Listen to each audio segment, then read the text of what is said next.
পুনরায় অনার্সে ভর্তি পরীক্ষা দিতে হবে। সর্বশেষ 2014-15 সালে অনার্সে ভর্তি পরীক্ষা নেওয়া হয়েছিল।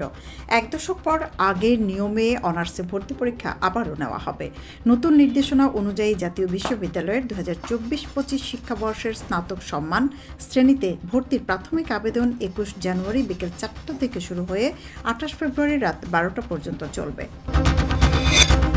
জকিগঞ্জ উপজেলার গোটারগ্রাম পয়েন্টে 60টি দোকানের তালা ভেঙে চুরির ঘটনা ঘটেছে। দোকানগুলোতে নগদ টাকাসহ প্রায় 2.5 লক্ষ টাকার মালামাল নিয়ে যায় অজ্ঞাত চোর চক্র। বৃহস্পতিবার জকিগঞ্জের 3 নং কাজলসার ইউনিয়নের গোটারগ্রাম ত্রিমোহনী পয়েন্টে এ চুরির ঘটনা ঘটে।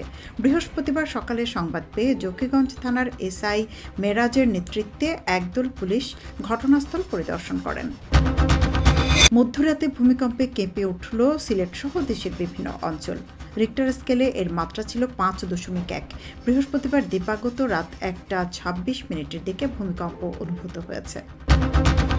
শাহজালাল বিজ্ঞান ও প্রযুক্তি বিশ্ববিদ্যালয়ে সাবিপ্রবি শারীরিক শিক্ষা দপ্তরের আয়োজনে শুরু হলো আন্তঃবিভাগ ক্রিকেট প্রতিযোগিতা 2025। বৃহস্পতিবার সকালে কেন্দ্রীয় খেলার মাঠে এই প্রতিযোগিতার উদ্বোধনী অনুষ্ঠিত হয়। সিলেট নগরীতে বেপরোয়া গতিতে আসা সিএনজি অটোরিকশার ধাক্কায় 2 শ্রমিকের মৃত্যু হয়েছে। রড নামানোর কাজে নিয়োজিত ওই 2 শ্রমিকের উপর হঠাৎ সিএনজি অটোরিকশাটি উঠে গেলে তাদের মৃত্যু হয়। গতকাল বুধবার দিবাগত রাত 1:30টার দিকে সিলেট নগরের চৌকিদিঘি এলাকার পেট্রোল পাম্পের সামনে মর্মান্তিক এই ঘটনা ঘটে।